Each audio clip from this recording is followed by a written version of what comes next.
I'm still getting used to that side screen on the a7c. Welcome to another video, guys. Andreas here, and today I have a comparison for you guys between the a6400 and the a7c. For those of you who didn't catch the last video, I'll put a link on the screen somewhere and you can check it out. I recently picked up an a7c from B&H's used department and I figure, what the hell? Let's see how much difference I'm getting for my money. Spoiler alert, the a6400 has already been sold and I'm keeping the a7c, so it is preferable for me. Basically, we're comparing the ISO performance of the two cameras. They'll both be using the same lens, the Sony 20mm f1.8G, and they'll both be shot in exactly the same lighting conditions. So it should be a fair comparison. It's going to be in a super scientific, super precise, super accurate test environment.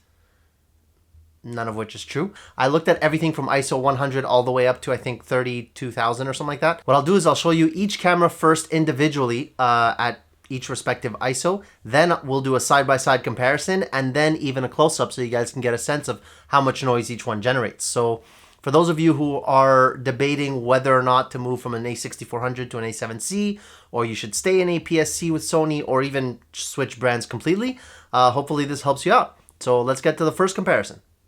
So guys, feel free to use the timestamps in the description below to jump ahead if you want to view a specific ISO comparison between the two cameras.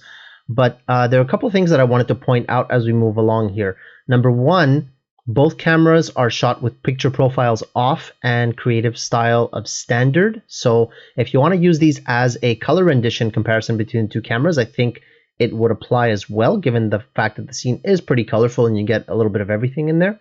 The second is that you'll notice in this screen and subsequent close-ups that the a7c at the beginning in the first few ISOs looks blurrier, and that's because of the difference in depth of field, because I have the camera set to shutter priority, so the f-stop is changing from one ISO to the next. So just keep that in mind. Don't use this as a sharpness comparison. And that's pretty much it. I'll let you guys go through all the comparisons, and I'll step in when I think it's necessary. I just can't seem to remember. Was it you or was it I? Was I the one who said those words? Was it I who shut my mouth when you spoke aloud with your eyes? All your words, they came out clear, and I just can't seem to see it now. 'Cause there it was and here we are. When I stop and think about you, all I'd see within your eyes was this picture of myself. And maybe that's why I just don't know. 'Cause everything you'd ever said, you had spoken with your eyes. Every word you never say,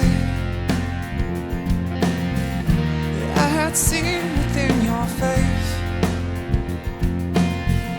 And I had seen within your face.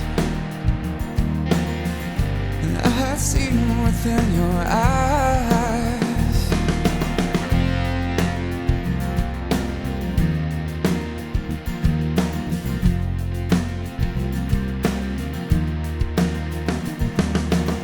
And I just can't get my shit together. 'Cause if I did, you'd start to see what it was and who I just can't be, where I know I'll be someday. 'Cause everything I try to hide, I know you'd seen it in my face. And all these lines against my skin, I know they tell my story aloud. So I know we'll never hide it. As we hit ISO 6400 now, you can start seeing a little bit more of a difference between the two cameras. So the a7c still looks pretty clean in my opinion. But what you'll notice is that with the a6400, when you're looking at it at regular size, it looks pretty usable. But as we zoom in, you can start to see the noise forming on the a6400. So from this point on, you're going to start seeing the a6400 deteriorate much faster than the a7C will. So both cameras are set to autofocus continuous, and what I want to draw your attention here as we hit ISO 12800 is the a6400 will hunt just a little bit. So you're going to see some focus breathing happening here as the camera attempts to acquire focus. This is at 12,800 that the a6400 starts having those issues. And as you'll see in the next comparison on ISO 25,600, that's when you'll start to see the a7C have a comparable issue.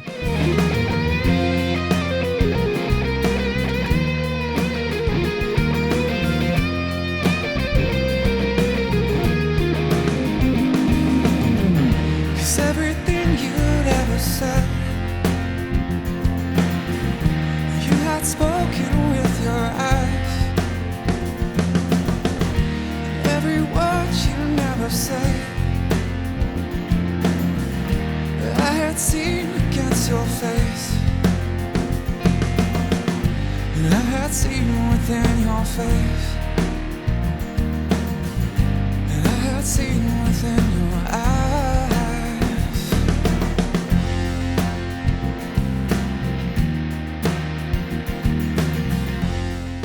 As we continue on to ISO 32,000, what's interesting here is the a7C didn't focus hunt at this ISO.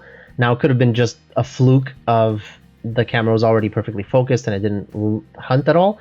But the a6400 did get a lot worse at ISO 32,000. As you can see, it hunted a lot more. And once it grabbed focus, it was fine, but it just took that much longer. So something to keep in mind there.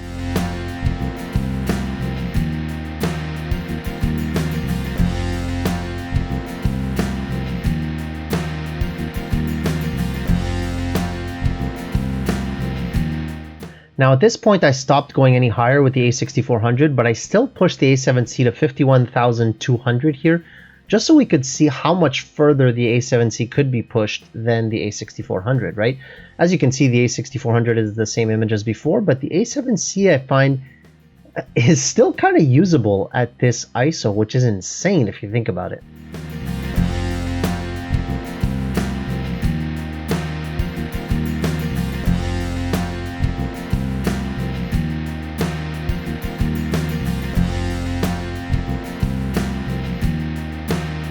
Now this last comparison has the a7C at an absolutely insane 102,400 ISO value, compared still to the 32,000 ISO value of the a6400, which you see here.